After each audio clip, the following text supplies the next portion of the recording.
曼谷择校华人语霸带你了解曼谷 Heathfield 国际学校，这是校长 David， 我们一起去学校看一看。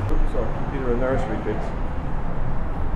These are 2 to 3 year old children. This is early years, and year 1. So reception 1, A and B. So we call them animals. We've got fireflies and caterpillars. Upstairs we've got dragonflies and bumblebees. We've got a playroom upstairs that we use. And then upstairs are year 1, so our 5 to 6 year olds are up in here. Upstairs? Yes. And so we keep our nursery here. We have parents say, oh, they can climb stairs. It's one of the things we teach our students about being independent. It's really important at a young age to teach them about independence. And a lot of work, particularly for the early years families, goes into sort of saying that your child can do this. That our expectations are really high for our students, and we have to teach parents about having high expectations. How many students in maximum in one? Here is 20. 20. Wow, that's small. So it's small for nursery. We keep the ratio of 1 to 4. Yeah. Wow. So we keep it. All the earliest classes are 20 students or under, and for nursery classes we keep the adult to student ratio of 1 to 4. And the other classes, they all have a teaching assistant in there to support the teacher. And is there any like the limitation of nationality? No, there's no limitations to nationality. Particularly with the younger part of the school, they're young, so they're acquiring language at that time, so we don't worry about their English in the early years, because that's when they pick it up and that's how they learn it. Oh, so there's EL support. This is our EL and academic support team. For the primary school? Primary and secondary. But it's not about the hellos and thank yous, it's about academic language and accessing the language of the classroom. So a lot of places will have a support program, but it's just about the reading and writing, whereas this is very different. They focus on making sure that students can access what's happening in the classroom.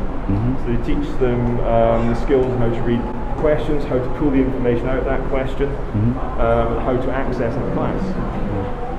And it's a temporary thing. When students go into there, the aim is to get them out. So we might have a student that comes in for a term, we might have a student that comes in for a year and a half, until they're up to a point where they're happy to be let out. But mums and dads love it because of the way we've set it up. And that we tell them that straight from the start, it doesn't matter if your child can say hello or thank you, it matters that they can access the classroom.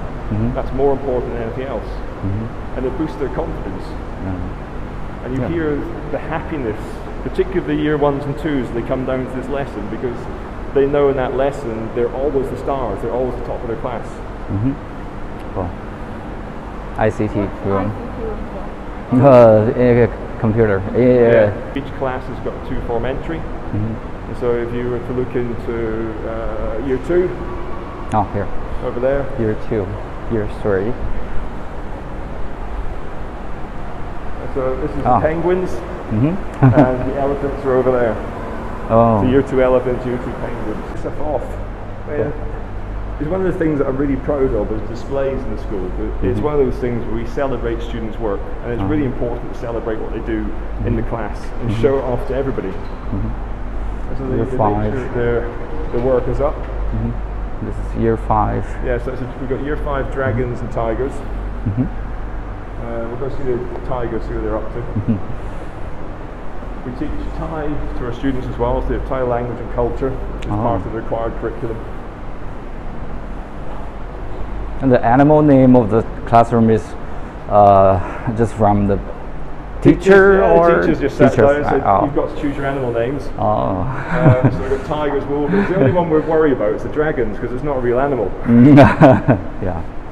The tigers aren't in. I'll try the wolverine, see their home.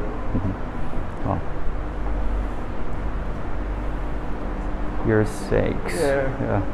My son's age, year 6. We also work with outside agencies, so we bring in people who look at child trafficking and child safety online, and they come in and work with our children and teach them and educate them about how to be safe online. In the older part of the school, they'll often come in and talk about human rights and explain to them about what are the rights of the child in Thailand, and work with them about developing their sort of greater understanding of the world.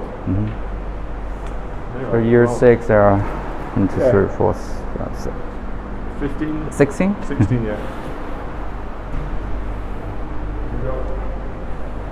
we're lions. One of the things that's come out from COVID is how resilient our children are and how good at technology they are. And so it's now part of their everyday life at school. We use that so we can, if we have to close this, well, shut down the school for COVID, if that happens, our children just switch online and come back off. And we set it up so that it's as seamless as possible. So it's really important to show off what they can do so their friends can see it and other people can see it. Because often you'll find that it's only the best work that goes up on the wall. We put all the work up. It's really important, no matter how that child has done, that we celebrate that they've done well for them.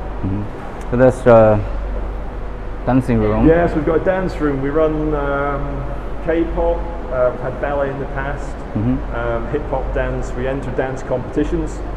So we've been in So You Think You Can Dance, which is a competition we joined with the TSAC schools.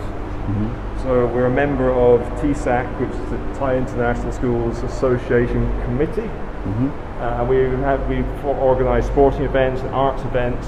There'll be a drama production happening in April where all the students get together. We're part of football tournaments, swimming tournaments through them, art productions. We've been involved with orchestra and choral things. And it's really good for us as a smaller school to have access to this group of schools that we get to work with. And so our students get to be part of the competition. And that's why we have a girls' football team that was exceptionally good, winning leagues and cups. It's part of the compulsory part of the curriculum. We recognise that the highest number of deaths in Thailand for young people is through swimming and drowning, or through drowning because they can't swim. So we enforce swimming. We make sure that our children enjoy it. We do sometimes struggle in the cold season. So we do pause it over the Christmas break when it's a bit colder. But for the rest of the year, our students swim. And we start it from year 1 upwards. And if they can't swim, it doesn't matter. They'll learn to swim. Basic skill in Thailand. Wow. But it's funny to swim in the hot weather.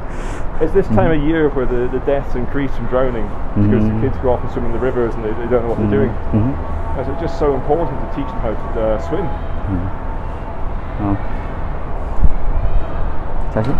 We built facilities. We put this in last year. The students wanted a basketball court, so we set them one up. Our PE teacher used to be a professional basketball player, so he's very good at coaching and training them. And this is the science lab. Yes, well, he's always untidy. Science lab. Physics. Physics. Yeah. Oh, physics. We teach all 3 separate sciences: physics, chemistry, and biology. Hello, Simon. Just have a look around. And we teach them all the way up to A-level.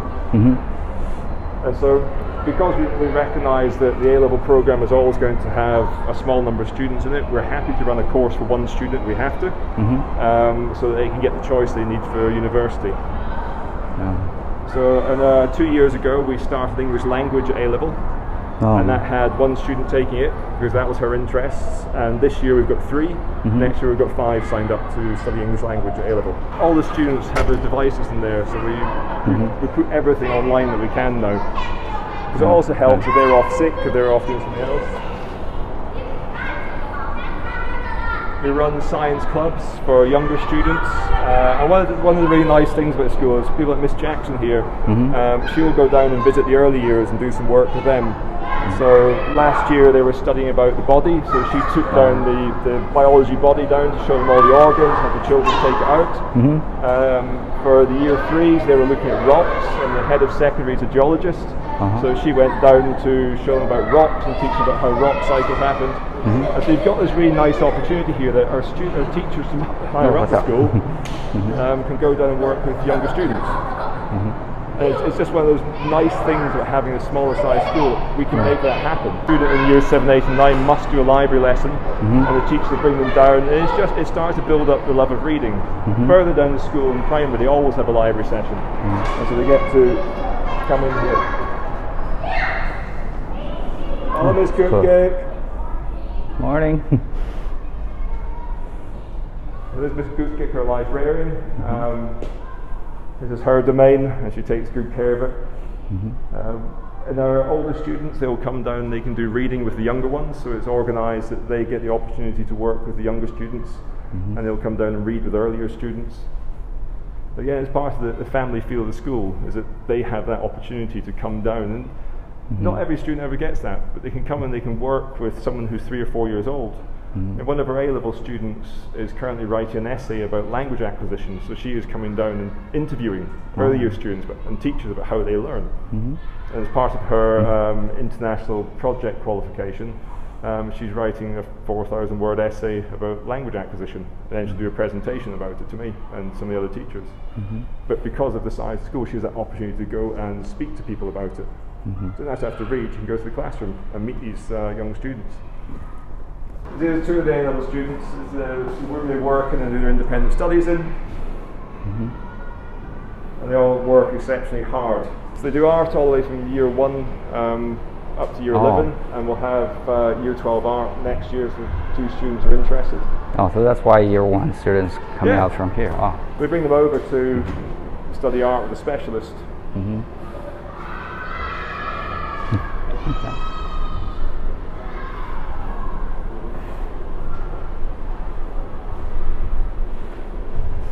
If you look how it's set up, they just flick between Google Classroom and online learning all the time in the class. Learning? They study music from year 1 up to year 11.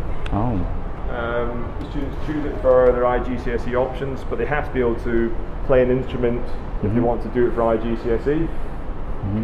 Is there a band here? We've got our band set up again. Yeah, yeah. 2, 3. We've gone to 3 now. That's even more. Yeah. So they've played in Battle of the Bands and some other competitions through TSAC. And they'll play at end of year shows and other things like that. So again, it's about celebrating what they do. So they study in there for their humanities and some other subjects. I mean, with our year 7s just now, we split the classes into first and second language for English. And so for year 7 this year, 18 students are doing it in first language English and 6 in second language English. And it's been a big change that the students now, they recognise that they learn in English rather than learning English. And so it's a change in mindset about how they learn. So many classrooms.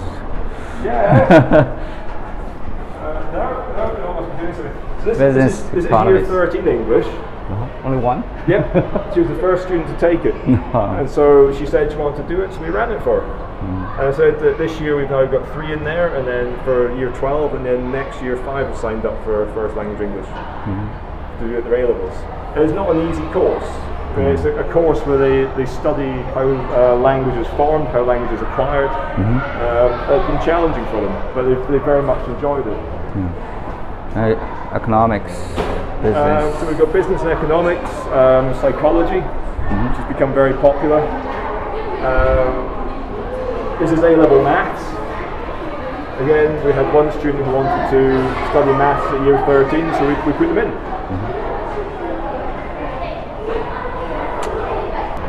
Come up here to do sports. We have competitions held here from TSAC and other sporting events.